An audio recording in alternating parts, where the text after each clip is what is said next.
You call this a gift? Grace screamed at me, throwing the box directly at my face with a force I never imagined she had against her own mother. The cardboard hit my left cheek and fell to the floor with a thud that echoed through the living room while Michael smirked with satisfaction from the couch. The other guests were frozen, shocked by the brutality of what they had just witnessed.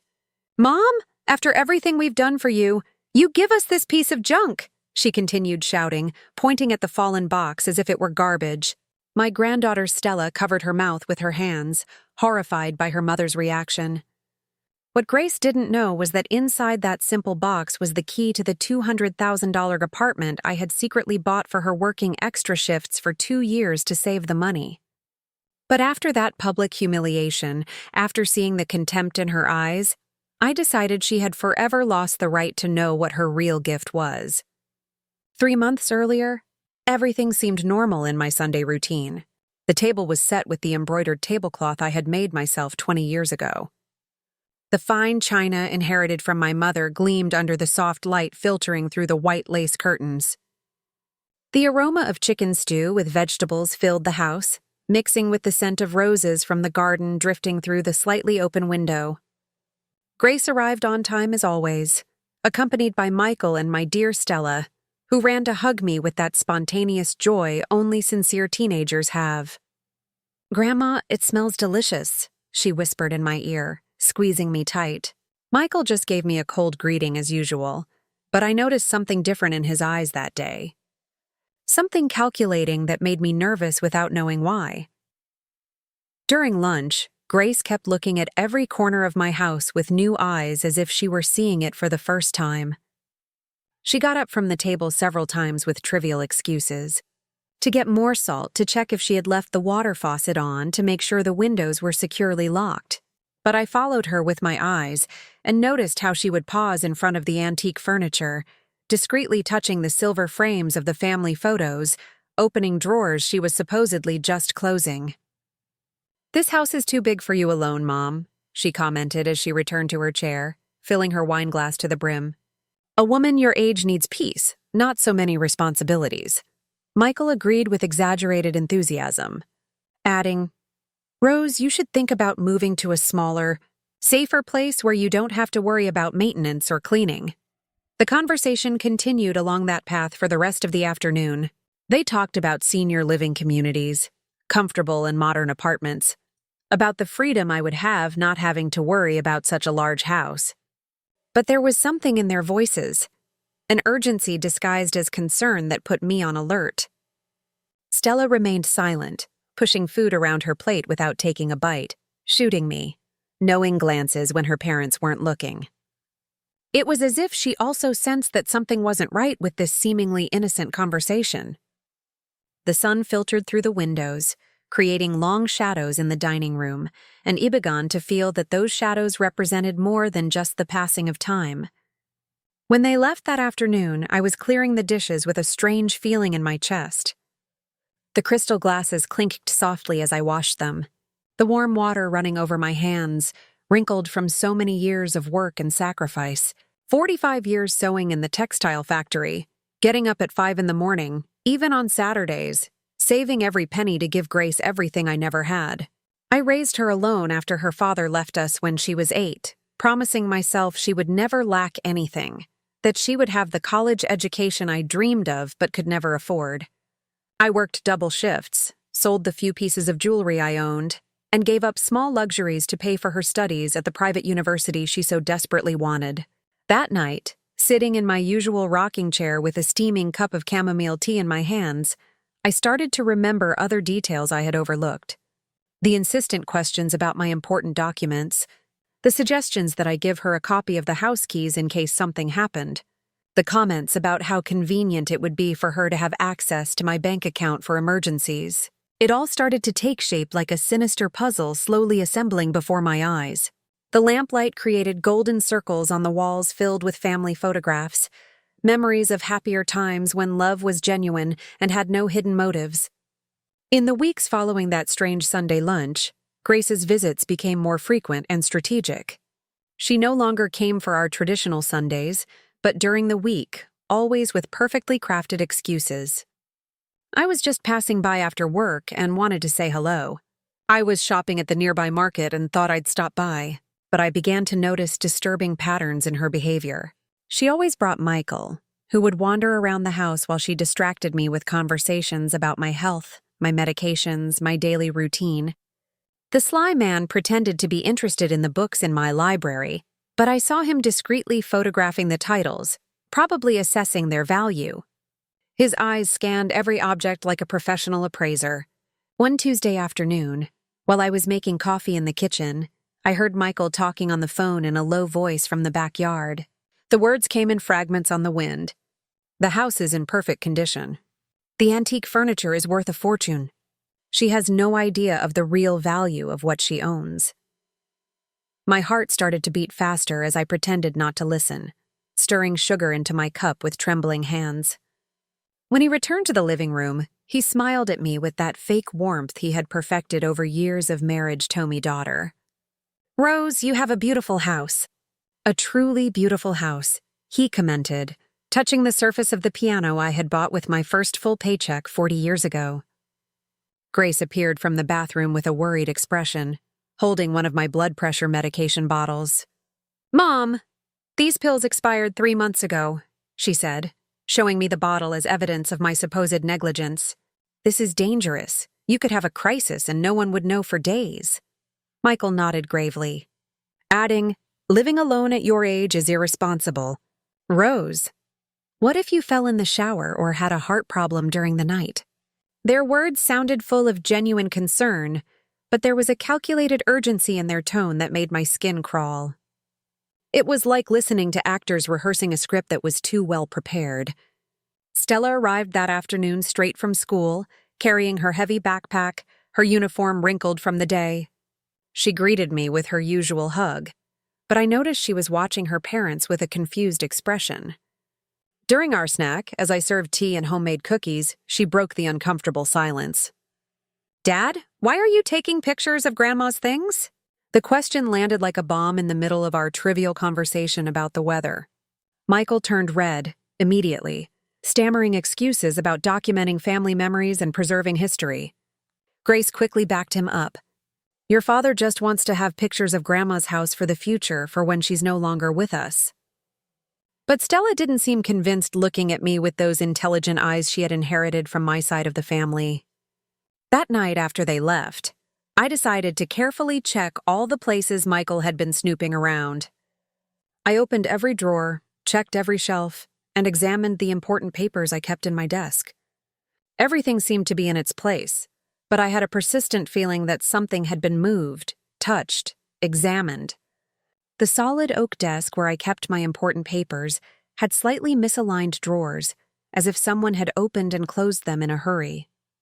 The house documents, my will, the deed to the property, it was all there, but in a different order than I remembered. It was subtle, so subtle that anyone else would have missed it, but I knew every inch of my home. Paranoia began to grow inside me like a poisonous weed. Every noise in the night startled me awake. Every phone call made him nervous. Every unexpected visit filled me with anxiety. I started moving my important documents, hiding them in different places every few days. I put the will inside a cookbook. I tucked the house deed into a shoebox in the bedroom closet. I hid my bank certificates under the mattress. I felt like a spy in my own home, protecting secrets I wasn't even sure anyone was trying to steal. One morning, while watering the plants in the front yard, my neighbor Lauren leaned over the fence that separated our properties. "Rose, I saw your son-in-law measuring the front of your house yesterday," she told me in a low voice, looking both ways as if sharing classified information. He had a tape measure and a notebook. He was taking notes on everything. My hands started to tremble as I held the watering can, the water pouring uncontrollably over the pink petunias I'd planted in the spring. "Are you sure, Lauren?" I asked, trying to keep my voice steady. "Completely sure," she replied. There was another man with him, an older guy in a suit who looked professional, maybe an architect or an appraiser. That revelation was like a slap of reality. Michael wasn't just evaluating the inside of my house. He had brought a professional to appraise the entire property. The garden I had cultivated for decades, the house I had painted and repaired with my own hands. The home where I had raised Grace and planned to live out my final days was all being cataloged and valued like merchandise. The betrayal was no longer a remote possibility. It was a certainty unfolding before my eyes while I pretended not to see the obvious signs. The confirmation came in the cruelest way possible. Stella showed up at my door one Wednesday afternoon, her eyes red from crying, trembling like a leaf in the wind. "Grandma, I have to tell you something very serious," she whispered as she carefully closed the door behind her, as if afraid someone might be listening. She sat on the edge of the sofa, wringing her young hands as she searched for the right words. "I heard my parents last night when they thought I was asleep. They're planning to put you in a nursing home so they can take your house," the words came from, her lips like sharp knives cutting through the thick air of the living room where we had shared so many afternoons of stories and homemade cookies. "Dad already spoke to a lawyer," Stella continued, her voice breaking. "He says they can declare you mentally incompetent because you live alone and sometimes forget little things like where you put your keys or if you lock the door." Every word my granddaughter spoke was like a stab to the heart. Michael had been meticulously documenting my every minor lapse every time I took a few extra seconds to remember a name, every time I repeated an anecdote in the same conversation.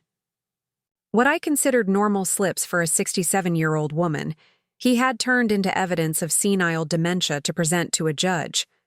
"And Mom already picked the place where she wants you to live," Stella added, wiping tears with the sleeve of her school sweater. "It's a horrible place, Grandma, with tiny rooms that smell like disinfectant, where the old folks just sit and watch TV all day without talking to anyone." She had visited the place with her parents under the pretense of exploring options for the future, but the reality was they had already reserved a room and paid the initial deposit. I heard Mom on the phone saying that once you're committed, they can sell the house quickly because buyers prefer properties without problematic occupants. The room began to spin around me as I processed the magnitude of the betrayal. My own daughter, the child I had nursed, comforted during nightmares, and taken to the hospital when she had pneumonia at age 5, had planned to steal not only my home, but my freedom and my dignity. Michael, the man who had pretended to respect me for 15 years of marriage to Grace, had been carefully documenting my every move to build a legal case to have me declared incompetent. It was a perfectly orchestrated conspiracy designed to strip me of everything I had built over decades of work and sacrifice. "But there's more, Grandma," Stella whispered, looking toward the window as if afraid her parents might appear at any moment. "Dad already has an interested buyer for the house. It's a developer who wants to demolish this property and the 2 neighboring houses to build an apartment building." The irony was devastating. They didn't just want to steal my home. They wanted to completely destroy it to build something that would generate more money. Every corner where I had raised my daughter, every wall that had witnessed her first steps, every window through which I had waited for her to come home from school would all be reduced to rubble to satisfy the greed of strangers. That night I couldn't sleep. I walked through the house in my pajamas, touching every piece of furniture, every photograph, every object that told thestery of my life. The piano where Grace had learned to play, Christmas carols, the dining room where we had celebrated her birthdays, the rocking chair where I had comforted her when her father abandoned us. Everything had an immeasurable sentimental value that to them was reduced to numbers on a real estate appraisal. I stopped in front of the hallway mirror and saw the reflection of an old, tired woman, but her eyes shone with a determination I hadn't felt in years. At dawn, I made a decision that would change everything. Got dressed in my best suit, the navy blue one I saved for special occasions. I combed my hair carefully and walked to the bank where I had kept my account for the last 30 years. "Mrs. Rose, how nice to see you," greeted Lauren, the manager, who knew my entire financial history. "I need to make a very important transaction," I said in a firm voice, placing all my documents on her desk. "I want to buy an apartment, and I need everything to be done in complete secrecy." For the next 2 hours, Lauren helped me review the available options in the real estate market. We found a beautiful 2-bedroom apartment in the city center overlooking the park and close to all the services I could need. The price was exactly $200,000, the exact amount I had saved over the last 5 years, by working extra shifts and selling some family jewelry I no longer wore. "It's perfect for someone who wants to start a new life," Lauren commented, as she prepared the purchase documents. What she didn't know was that I was planning the quietest and most effective revenge of my life. I signed all the papers that same afternoon, feeling a deep satisfaction as my pen glided over each line. The apartment would be registered in Grace's name as a surprise gift I planned to give her for her birthday the following month. I had planned to give her the key inside a simple box, hoping to see her face light up with joy when she discovered that her mother, the woman she thought she could manipulate and deceive, had bought her an entire property. But after learning her true intentions, that gift had become the perfect tool for a lesson she would never forget. The plan unfolded perfectly over the next few weeks. Every time Grace and Michael came to visit, I pretended to be more confused and vulnerable than I really was. "Oh dear, where did I put my glasses?" I would ask while they were hanging around my neck. Or, "Have we already had lunch today?" When we had clearly finished eating 10 minutes ago, Michael took discreet notes on his phone every time I played my part as a clueless old woman, believing he was documenting genuine evidence of mental decline. What he didn't know was that each of those performances was calculated and deliberate, designed to feed his false confidence while I prepared my silent counterattack. Grace intensified her visits, now showing up almost every day with different excuses. "Mom, I came to organize your medications," she'd say while meticulously going through my medicine cabinet, counting pills and checking expiration dates. "You have to be more careful with these things. You could get confused and take an overdose." I would nod submissively, feigning gratitude for her concern, while I watched her discreetly photograph every medicine bottle. It was all part of her fault to prove my supposed mental incapacity to the proper authorities. Michael had brought a tiny recorder during one of his visits, hiding it behind the books in the library while I made tea in the kitchen. He thought I hadn't noticed, but I saw it clearly reflected in the glass of the china cabinet. Throughout the afternoon, asked me seemingly innocent questions designed to make me sound confused and disoriented. "Rose, do you remember what day it is? Can you tell me exactly how old you are? Do you know where you keep your important documents?" I answered, with intentional small hesitations, calculated pauses, and slightly inaccurate answers that he recorded with growing satisfaction. But my most brilliant performance came when I pretended not to recognize Stella during any of her visits. "Who is this lovely young lady?" I asked with a genuinely confused expression, looking at my granddaughter as if seeing her for the first time.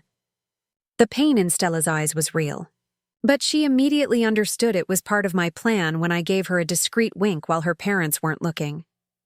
"It's Stella, Mom, your granddaughter," Grace said, her voice breaking, but I could see the glint of triumph in her eyes. For her, this episode was the definitive proof that I had lost the mental capacity to live independently. That same night, I heard Grace talking on the phone with someone from the backyard. "Yes, Dr. Martinez. I think we have enough evidence now," she said in a low voice, believing I was asleep in my room. "She confuses names, doesn't recognize close relatives, forgets if she's eaten or taken her medication. We have recordings of conversations that clearly show her cognitive decline. Dr. Martinez, I discovered, was a psychiatrist they had hired to evaluate me mental state without my knowledge. They had planned a casual visit for the following week, where he would ask me seemingly informal questions to determine if I was competent to handle my own affairs. Meanwhile, I had been very busy preparing my own strategy. I discreetly contacted a different lawyer, George, an older man with an impeccable reputation who had handled my family's legal affairs for decades. "Mrs. Rose, what you're telling me is very serious," he said after listening to the whole story. "But we have legal options to protect you." Over the next few hours, we carefully reviewed all my documents, updated my will, and established protective measures that would prevent any attempt to declare me incompetent without a full and transparent judicial process. George also helped me discreetly install security cameras in the main areas of my house.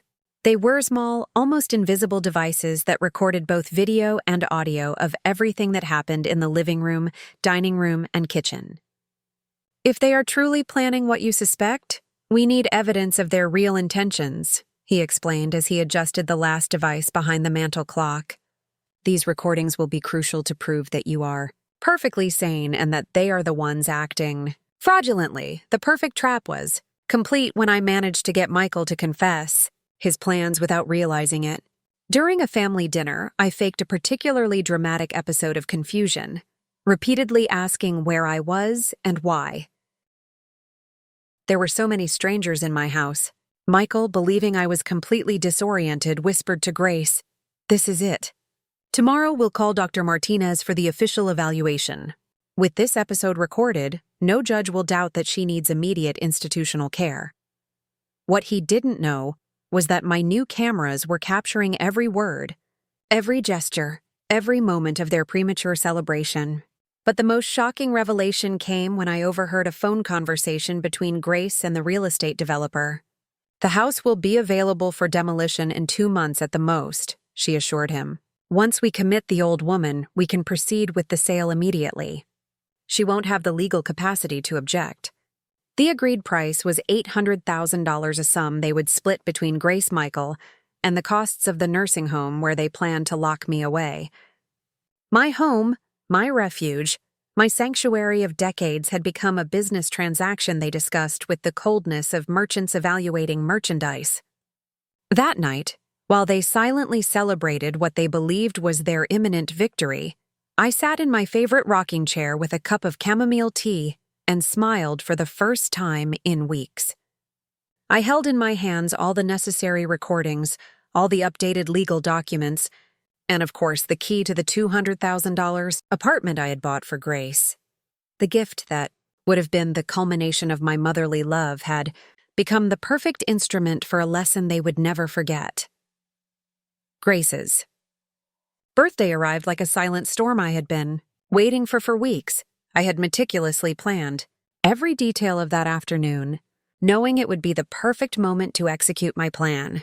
I invited the entire extended family, my sisters Stella and Lauren, my cousins, the closest neighbors, even some of Grace's co-workers she had mentioned in past conversations. I wanted witnesses, many witnesses, for what was about to happen. "It's a special celebration," I told everyone. "I want to give my daughter a gift she will never forget." And I wasn't lying at all. The dining room table had never looked so elegant. I used the lace tablecloth I had embroidered for my own wedding, the porcelain dinnerware I had inherited from my mother, the crystal glasses I saved for the most important occasions. Flowers from the garden decorated every corner of the house, filling the air with the sweet scent of roses I had cultivated for years. Everything was perfect, as if it were truly a celebration of motherly love and not the carefully prepared stage for a devastating revelation. Grace arrived beaming, dressed in a new outfit she had surely bought with the money she expected to get from selling my house. Michael accompanied her with that perfected fake smile, greeting each guest as if he were the host of the party. "Rose has prepared something very special for Grace," he commented to anyone who would listen. "It's incredible how a mother always thinks of her children, no matter how old they are." His words were loaded with an irony that only I could fully appreciate. Stella arrived straight from school, still in her uniform, and hugged me with the silent complicity we had developed over the last few weeks. She knew something important was about to happen, though she didn't know all the details of my plan. During dinner, I maintained the facade of a proud and loving mother. I told anecdotes from Grace's childhood. I recalled her academic achievements. I mentioned how happy I was to see her become a successful and fulfilled woman. The guests smiled and nodded, commenting on how beautiful our mother-daughter relationship was. How lucky Grace was to have such a dedicated mother. Michael discreetly recorded with his phone, surely documenting what he considered additional evidence of my mental decline for remembering past events with too much detail and emotion. When it was time for gifts, the air filled with expectation. The other guests had brought beautiful presents, jewelry, perfumes, books, flowers. But everyone was eagerly waiting to see what I, the mother, who had supposedly lost the ability to make important decisions, had prepared. "My gift is special," I announced as I walked to the side table where I had placed the small brown cardboard box, simply wrapped with a golden ribbon. "It's something I've been planning for a long time, something that represents all my love for you." My daughter. Grace took the box with a smile that didn't reach her eyes.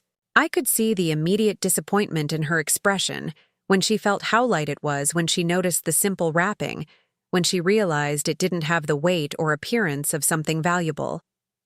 "Thanks, Mom," she muttered without enthusiasm, holding the box as if it were a social obligation rather than a desired gift. Michael moved closer to watch. With that calculating curiosity he had developed towards everything I did. The other guests leaned forward, waiting to see what was inside the mysterious little box that had generated so much anticipation. "Open it, dear," I said in a soft voice. "I think you'll be very surprised by what you find inside." Grace undid the golden ribbon with slow movements, clearly trying to hide her disappointment from the audience. She opened the cardboard lid and looked inside with a confused expression. All she saw was a small golden key resting on a bed of white cotton. "A key?" Grace thought insignificant. "Mom, what is this supposed to open?" Her tone began to show poorly concealed irritation. "It's the key to your new apartment," I replied calmly, enjoying the moment of confusion that spread across all the faces present. "I bought a beautiful $200,000 apartment in the city center, fully furnished with a view of the park." "It's yours, my daughter." The silence that followed was so profound, you could hear the ticking of the wall clock. Grace stared at the key, not understanding. Michael had turned visibly pale, and the other guests began to murmur among themselves about the extraordinary generosity of the gift. But then, instead of the joy and gratitude any normal person would have shown, I saw something different cross Grace's face. It was annoyance, almost anger, as if my gift were an inconvenience rather than a blessing. "Mom," she said in a tense voice, "I didn't ask for an apartment. I don't need an apartment. Why did you spend so much money without consulting me?" Her reaction was exactly what I had both feared and expected. To her, my generosity wasn't love, but an obstacle to her plans to take over my house. Besides, she continued with growing irritation. "How do we know this is real? Do you have the documents? Is everything legal?" Michael nodded, supporting her doubts, suggesting that perhaps I had been the victim of a real estate scam due to my deteriorated mental state. The situation was unfolding exactly as I had predicted. Instead of being grateful for an extraordinary gift, they were questioning my mental capacity to have made it, setting the stage for their arguments of legal incompetence. The tension in the room became palpable as Grace continued to question the authenticity of my gift. "This makes no sense, Mom," she said, holding the key as if it were evidence of a crime. "A person your age can't make such important financial decisions without supervision." Michael nodded vigorously, adding, "Rose, you were probably scammed. The elderly are easy targets for real estate fraud." His words were filled with a condescension that turned my stomach. But I maintained my composure, waiting for the perfect moment to reveal the whole truth. The guests began to exchange uncomfortable glances. My sister Stella and Lauren looked confused by the reaction to such a generous gift. "Honey," my sister Stella intervened in a gentle voice, "your mother just gave you a $200,000 apartment. Don't you think you could at least thank her before doubting her ability?" But Grace had become emboldened, feeling she had Michael's support and the perfect justification to publicly question my mental state. "Auntie, you don't understand," Grace replied in an exasperated tone. "Mom has been very confused lately. She forgets important things, gets disoriented. Sometimes she doesn't recognize people. She's not in a condition to handle such large sums of money." Michael discreetly took out his phone, surely to record the conversation as additional evidence of my supposed incompetence. "We've been worried about her financial security for months," he added with false concern. "These kinds of impulsive decisions confirm our fears." It was then that I decided the time had come to act. I rose slowly from my chair, walked to the cabinet where I kept my important documents, and returned with a thick folder full of official papers. "Here is all the documentation, dear," I said, placing the documents on the table with a satisfying sound. The deed to the apartment, certificates of ownership, payment receipts, all completely legal and verified by my lawyer. The look of confidence on Michael's face began to fade as he skimmed the official documents. "As you can see," I continued in a firm voice, "my mental state is perfectly fine. I went to the bank myself, reviewed multiple real estate options, negotiated the price, and signed all the contracts. After carefully reading every clause, the papers confirmed every word I said with recent dates, clear signatures, and completely legal transactions made while I was in my right mind. The apartment is registered in your name, Grace. It's completely yours with no strings attached. But instead of joy, I saw growing panic in her eyes. The real problem, I realized watching their reactions, was that an apartment in Grace's name greatly complicated their plans to declare me incompetent and take my house. If I had been competent enough to buy a $200,000 property just 3 weeks ago, how could they argue to a judge that I was mentally incapable of managing my own affairs? Had accidentally destroyed the narrative they had so carefully constructed for months. But Mom, Grace insisted, her voice getting sharper, I don't want this apartment. I don't need it. Why didn't you ask me before buying it? Her reaction was so irrational that even the most sympathetic guests began to exchange looks of disapproval. You could sell it and get your money back, my cousin Lauren suggested with simple logic, or rent the property and generate monthly income. It's an excellent investment. But Grace shook her head vigorously, as if the idea of owning real estate were a curse instead of a blessing. It was at that precise moment that Grace completely lost control. You call this a gift? She shouted abruptly, standing up from her chair, grabbing the cardboard box where the key had been. After everything we've done for you, you give us this piece of junk. Her words echoed through the house like the roar of a wounded animal. The guests were petrified, unable to process what they were witnessing. A 35-year-old woman screaming at her 67-year-old mother for giving her a $200,000 apartment. You can't even give a decent gift. She continued to scream, raising the box above her head. You've always been a ridiculous old woman who doesn't understand what people really need. The venom in her voice was so pure, so concentrated that several guests gasped in horror. My sister Stella stood up instinctively, as if to protect me from my own daughter's verbal assault. But I remained seated calm, waiting for the climax I knew was coming. And then it happened. Grace threw the box directly at my face with a force she had never shown before. The cardboard hit my left cheek and bounced to the floor where it skidded to a stop under the dining room table. The silence that followed was absolute, as if time itself had stopped to process the magnitude of what had just occurred. A daughter had physically assaulted her elderly mother in front of 20 witnesses for the crime of being gifted a property valued at $200,000. I gently touched my cheek where the box had hit, feeling the sting of the reened skin, but I felt no physical pain. I felt a crystal clarity, a complete release from any guilt or doubt I might have had about my next decisions. Grace had shown her true nature in front of everyone. She had revealed exactly who she really was when she didn't get what she wanted. I would no longer have to explain to anyone why I was about to make the decisions I was going to make. The silence that followed the impact was so profound it seemed to have sucked all the oxygen out of the room. The guests remained motionless like wax figures watching a scene their minds refused to fully process. My sister Stella was the first to react, jumping up from her chair, her face transformed with outrage. Grace, what did you just do? She asked in a trembling voice, pointing to where I sat, my hand on my reened cheek. Did you hit your own mother for giving you a $200,000 gift? Grace stood in the middle of the room, breathing heavily, as if she had just woken from a nightmare and realized what she had done. Her eyes scanned the horrified faces of everyone present, searching for a sign of understanding or support she was clearly not going to find.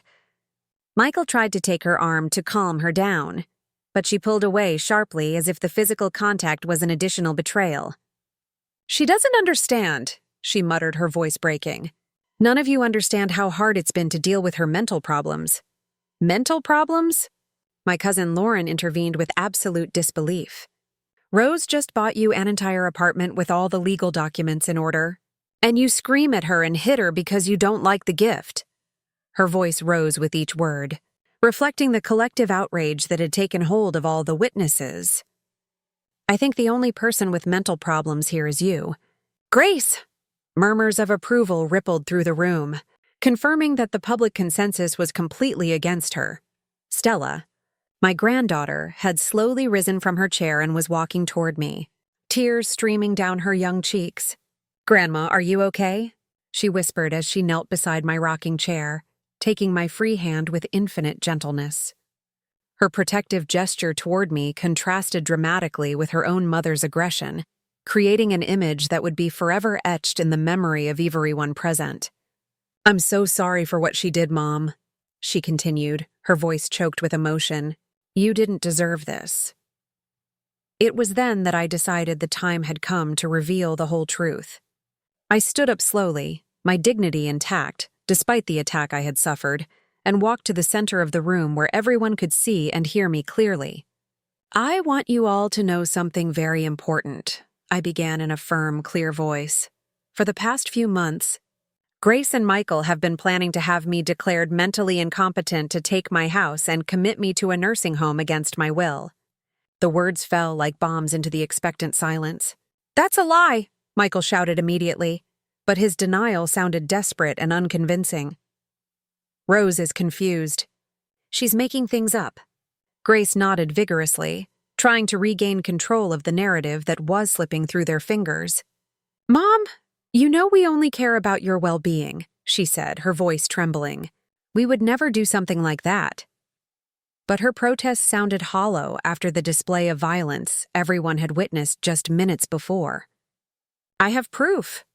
I continued walking toward the cabinet where I kept my most important documents. I pulled out a different folder. It was filled with printed photographs, conversation transcripts, and documents I had gathered over weeks of silent investigation. "Here are the photos Michael took of my furniture and documents without my permission," I said, showing the images to the guests. "Here is the transcript of the conversation where they discussed the selling price of my house with a real estate developer." Each document I presented was like another nail in the coffin of their credibility. The guests gathered closer to examine the evidence, their expressions changing from confusion to horror as they processed the magnitude of the betrayal they were witnessing. "This is unbelievable," my sister Stella murmured as she looked at the photographs. "Michael, these are pictures of the inside of Rose's house taken without her knowledge. The images clearly showed valuable items, important documents, and private spaces photographed for the obvious purpose of cataloging property for a future sale." And here I continued taking out a small recording device my lawyer George had given me. "I have the conversations where they plan my forced commitment and the demolition of my house to build an apartment building." I pressed the play button and Grace's voice filled the room. "The house will be available for demolition in 2 months at the most. Once we commit the old woman, we can proceed with the sale immediately." The silence that followed was deafening. Grace and Michael had turned ghost white, staring at the recording device as if it were a venomous snake.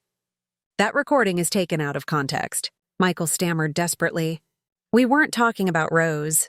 We were discussing a movie we saw on TV."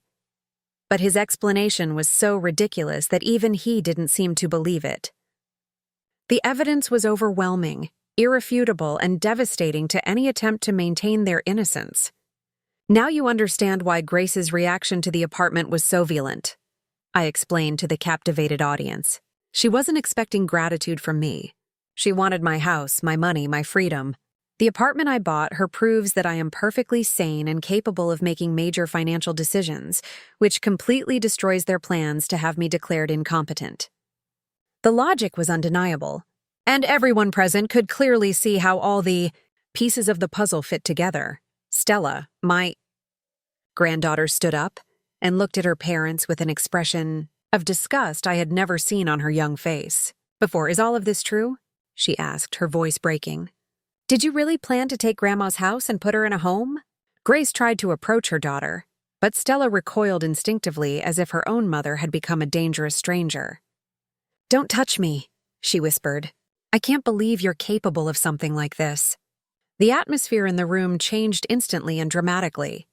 The guests who had arrived minutes before to celebrate a family birthday now instinctively moved away from Grace and Michael as if their betrayal were contagious. My sister Stella came to my side with a protective expression, placing her arm around my shoulders while looking at my daughter with a mixture of disappointment and disgust I never thought I would see directed at her. "Rose, I can't believe your own daughter was capable of planning something like this," she murmured loud enough for everyone to hear. After everything you sacrificed for her. Grace desperately tried to regain control of the situation, her voice growing sharper and more desperate. "You're misunderstanding everything!" she shouted, gesturing frantically with her hands. "We only wanted what was best for Mom. We wanted to protect her from scammers and people who take advantage of the elderly." But her words sounded hollow and false after all the evidence I had presented. Michael remained silent, his gaze fixed on the floor as if he wanted to disappear from the scene completely. The invited neighbors began to exchange comments in low voices, their whispers filling the room like the buzzing of angry bees. "I always thought Grace was a model daughter," commented Mrs. Garcia from next door.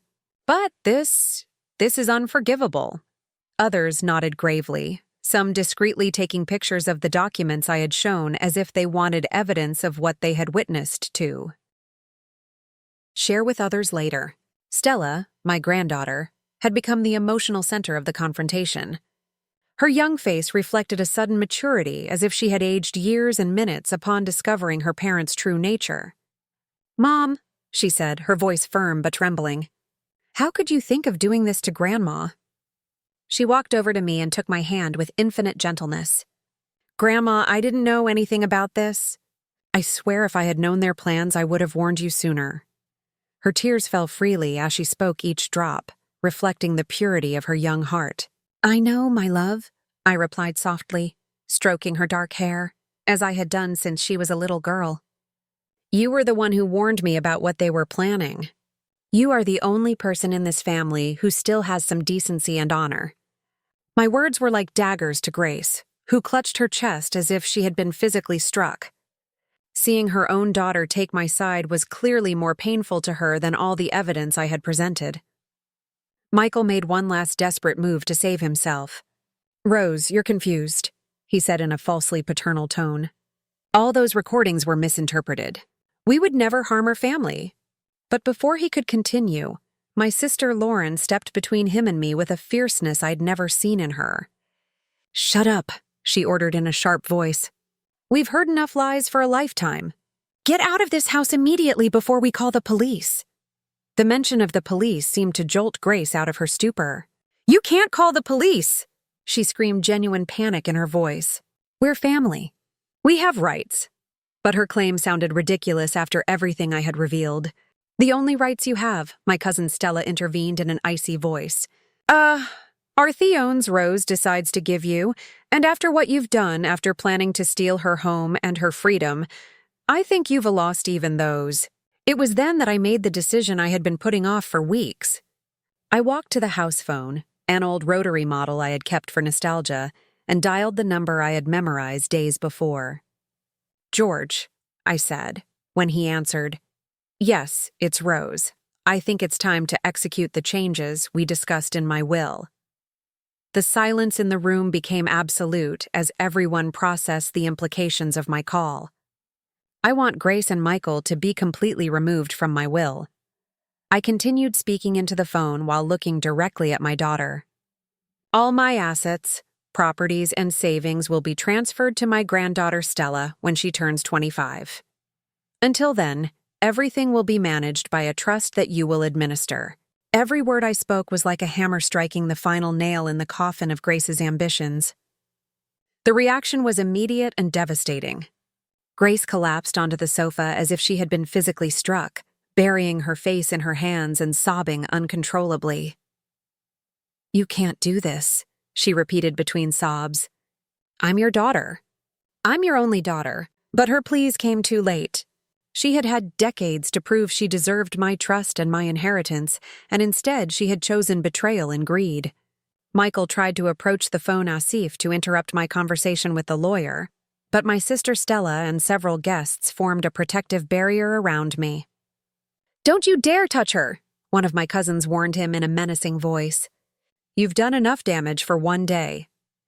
The collective protection I was receiving from family and neighbors was overwhelming, proving that my version of events had been completely believed and accepted by everyone present. In addition, I added into the phone, making sure everyone could hear, "I want immediate legal measures put in place to prevent any future attempts to have me declared incompetent without the consent of at least 3 independent psychiatrists and a full judicial process. It was my final insurance against any revenge they might try after losing access to my inheritance. When I hung up the phone, I turned to Grace with a calmness that surprised even me. "The apartment I bought for you is still yours," I told her in a firm voice. "It is my last gift as a mother, but from this moment on, you have no claim on my other assets, my house or my future." Tears streamed down her face as she heard the words that sealed her fate. The days following that devastating confrontation passed like a slow-motion movie. Every moment was filled with a quietness I hadn't felt in decades. Grace and Michael tried to contact me countless times during the first week. Phone calls I let ring until they went to voicemail. Text messages I deleted without reading. Letters delivered by mail that I threw directly into the trash without opening. Silence had become my most powerful weapon, more effective than any shouting or arguing I could have done. Stella came to visit me every afternoon after school, carrying her heavy backpack and that shy smile she had inherited from my side of the family. "Grandma," she would say as we made tea in the kitchen, "Mom and Dad cry a lot at night. Mom says you're cruel for not speaking to her." I would nod as I served the homemade cookies we had baked together, feeling a strange inner peace. Sometimes silence is the only dignified response we can give my love. I explained. There are betrayals that don't deserve words. 3 weeks after the birthday, I received an unexpected visitor. Grace arrived alone without Michael, dressed in wrinkled clothes, her disheveled hair revealing sleepless nights. She stood on my doorstep for several minutes before knocking as if gathering the courage to face what she had come to say. When I opened the door, her eyes were swollen from crying. And for a fleeting moment, I saw in her the 8-year-old girl roused to find comfort in my arms when her father left us. But that moment of vulnerability vanished as I remembered everything she had planned to do to me. "Mom," she whispered, her voice cracking. "We need to talk." I remained in the doorway, not inviting her in, holding onto the doorframe as if it were a shield. "We have nothing left to talk about, Grace," I replied in a neutral, emotionless voice. "You said everything you had to say when you threw that box in my face in front of 20 witnesses. Her tears started falling again, but they no longer had the power to move me. "I was confused," she sobbed. "Michael had convinced me it was for the best, that you really needed specialized care." She tried to touch my arm, but I instinctively pulled away. "Please, Mom, forgive me. Put me back in your will. I'll take care of you the way I'm supposed to." Her pleas sounded desperate, calculated, as if she had rehearsed the speech for days. But what hurt the most was realizing her regret wasn't for betraying me, but for losing access to my inheritance. "The apartment is still yours," I reminded her firmly. $200,000 that I spent on you when I thought you truly loved me. That's more than many mothers give their children in a lifetime. She shook her head violently as if the apartment were a curse instead of a blessing. "I don't want the apartment," she cried out in desperation. "I want things to go back to the way they were. I want to be your daughter again." But she had crossed a line there was no coming back from. She had broken something inside of me that no apology could ever repair. The following months were beautifully peaceful, a tranquility I hadn't experienced since my youth. Without the manipulative visits from Grace and Michael, my house once again became the sanctuary it had always been.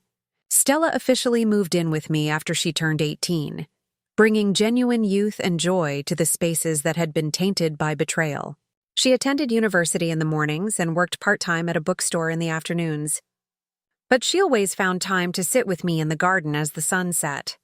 One October afternoon, while I was watering Thereses, which had bloomed spectacularly after so much care, Stella brought me a certified letter that had arrived in the mail. "It's from Mom's lawyer," she explained with a worried expression. I calmly opened the envelope, reading the words that were written with the desperation of someone who has lost everything. Grace had sold the apartment I gave her and used the money to hire lawyers to try and reverse the changes to my will. But George had done his job perfectly. My decisions were legally irreversible. "What does the letter say, Grandma?" Stella asked, sitting in the rocking chair next to mine. "It says, 'Your mother has finally understood that actions have consequences,'" I replied carefully, folding the paper. "She spent the $200,000 from her apartment on lawyers who couldn't help her." And now she has neither the inheritance nor the gift I gave her with so much love. It was a poetic justice I hadn't even planned. Winter arrived soft and silent, covering my garden with a white blanket that made everything seem new and pure. Stella and I developed lovely routines. Chamomile in the afternoons, reading together by the fireplace, deep conversations about life and true love. She would tell me about her literature studies, her dreams of being a writer, her plans for the future, and I would tell her stories from my youth lessons learned through decades of work and sacrifice. The wisdom that only comes from surviving betrayal and emerging stronger. One January night, while making my usual evening tea, I received a call I wasn't expecting. It was Michael, his voice trembling and desperate. "Rose," he said, "Grace is in the hospital. She had a nervous breakdown after losing all the money from the apartment." His words reached my ears like distant echoes, powerless to move me as they would have in the past. "I'm sorry for her," I replied sincerely. "But those are the consequences of her own decisions." He hung up the phone and continued making my tea, feeling a deep peace that came from knowing I had done the right thing. I sat in my favorite rocking chair, looking out the window at the snow-covered garden where the roses slept waiting for spring to bloom again. Stella was studying in her room, her lamp casting warm shadows in the hallway. The house was filled with real love, not the manipulative love I had tolerated for so many years. That night, before going to sleep, I wrote in my journal the words that summarized my entire experience. I learned that true love demands nothing in return, but it also does not tolerate infinite betrayal. Grace received all my love for 35 years and chose to turn it into greed. Stella receives that same love now and honors it with genuine gratitude. The circle is closed and my heart is finally at rest. The years that followed were the happiest of my adult life. Stella graduated with honors, married a young professor who loved her deeply, and gave me 3 great-grandchildren who filled my house with laughter once again. Grace tried to reconnect several times, but I had learned that some doors once closed must stay that way to protect the peace that was so hard-won. I lived to be 85, surrounded by true love, knowing I had made the right decisions when it mattered most. And when I closed my eyes for the last time, it was with the smile of someone who lived with dignity until the very end.